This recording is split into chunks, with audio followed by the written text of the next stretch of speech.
안녕하세요, 닥터베입니다. 지난 시간에 갑상선 암에 대해서 여러 가지 의견이 있다는 말씀을 드렸었는데요. 이 갑상선 암 외에도 갑상선을 대표하는 질환이 두 개가 있습니다. 한 번쯤은 어디선가 들어본 적이 있을 겁니다. 바로 갑상선 기능 항진증하고 갑상선 기능 저하증입니다. 이 두 가지 갑상선 관련 질환의 차이는 갑상선 호르몬이 과다하게 분비되느냐, 반대로 갑상선 호르몬이 적게 분비되느냐입니다.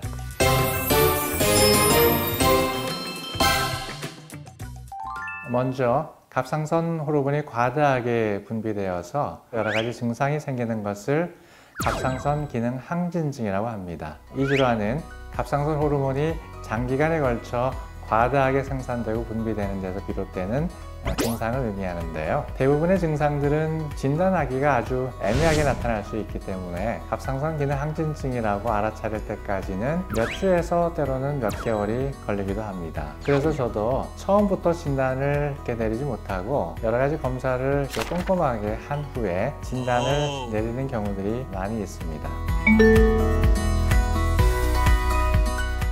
이 질병은요, 심박동수가 빨라집니다. 그러면 혈압에도 이상이 생기겠죠. 또 불안감이나 초조감으로 인해서 예민해지는 등의 정서적인 부분에서도 변화가 나타나고 가슴이 아프다고 느껴지거나 숨이 차다고 느낄 수도 있습니다. 변비나 설사가 잦고 안구 돌출이나 체중 감소 등의 신체적 증상도 나타날 수 있고요. 근력 약화로 인한 근육마비가 올 수도 있습니다. 때로는 식욕은 왕성한데 오히려 체중이 감소하는 경우가 생기기도 하는데 보통은 이 증상에 따라 갑상선 기능 항진증을 의심해보는 기준으로 삼기도 합니다. 여성의 경우에는 생리량이 줄어들거나 없어질 수도 있습니다. 이런 증상들이 갑상선 기능 항진증의 대표적인 증상들인데요. 아주 드물긴 하지만 갑상선 기능 항진증이 너무 심해서 사망에 이르는 경우도 있습니다.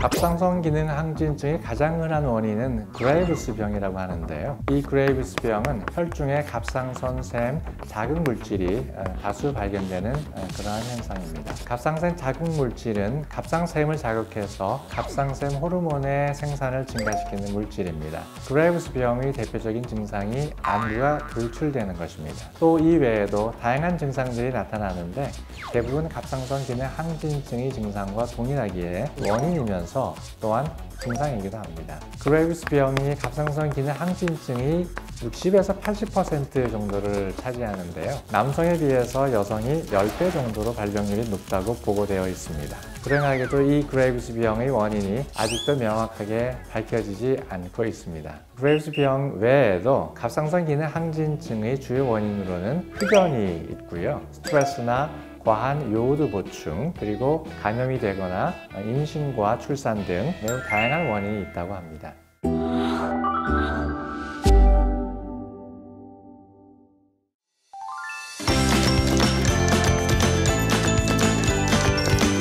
대부분의 경우에는 갑상선 약을 복용하는 것으로 치료가 되는데 약물 치료 효과가 미미할 경우에는 방사성 요오드 치료나 외과 시술 치료 등을 병행하기도 합니다. 단 약물 복용을 중단할 경우에는 재발률이 높은 편이기 때문에 갑상선을 절제하는 수술요법이나 방사성 요오드 치료를 이용하여서 갑상선을 파괴하는 방사선 동위원소 치료를 하기도 하는데요. 임신이나 수유 시에는 이 치료는 절대로 받으면 안 됩니다.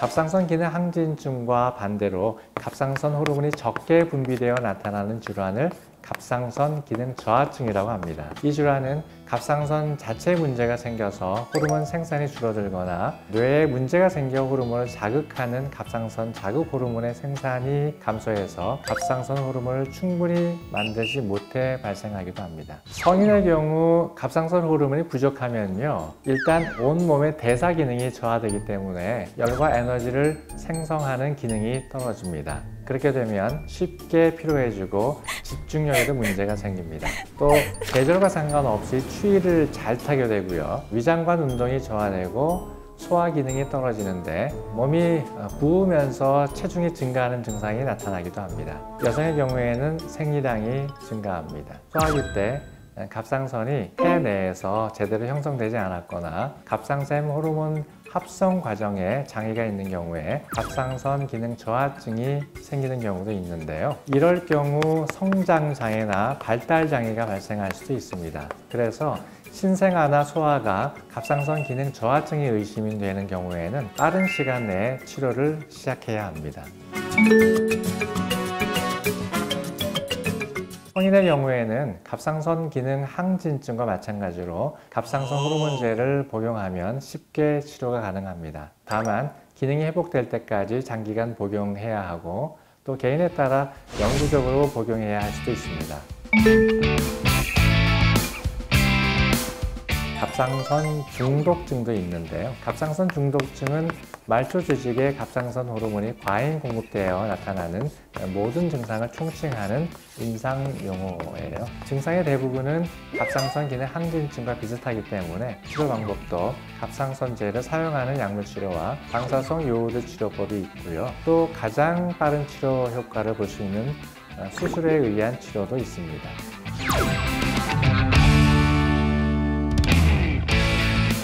자, 가장 중요한 이야기가 남았습니다. 갑상선 기능 항진증과 갑상선 중독증의 발병에 매우 밀접한 관련이 있다고 연구 결과로 밝혀진 것이 바로 흡연입니다. 그러니까 꼭 금연을 권합니다. 그리고 흡연 외에 비만도 갑상선 암의 발생과 연관이 깊은 것으로 밝혀졌는데요. 균형 잡힌 식단으로 적정 체중을 유지하는 것이 좋겠죠. 운동 같은 경우에는 갑상선 기능 저하증 환자에게 특히 좋습니다. 스트레스는 갑상선 건강에 많은 영향을 미치기 때문에 자신에게 맞는 방법으로 스트레스를 해소하는 것이 좋겠습니다. 제가 자주 권해드리지만 가까운 근교로 여행을 하시면서 스트레스도 푸시면서 가벼운 운동을 겸하는 것을 적극 추천드립니다.